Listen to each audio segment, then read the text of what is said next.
Want to get 3D symbols? I'll show you how.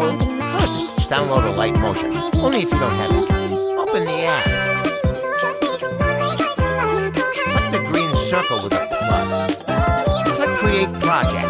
Just ignore this part. Finally,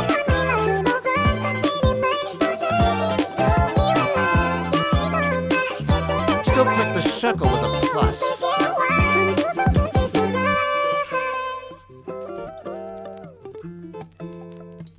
Click the heart.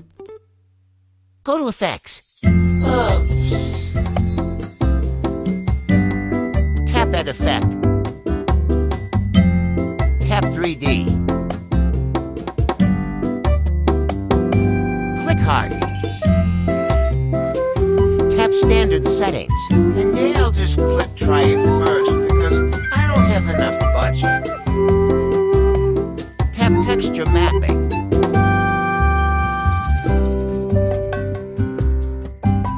Just follow what I do because I don't know how to explain much.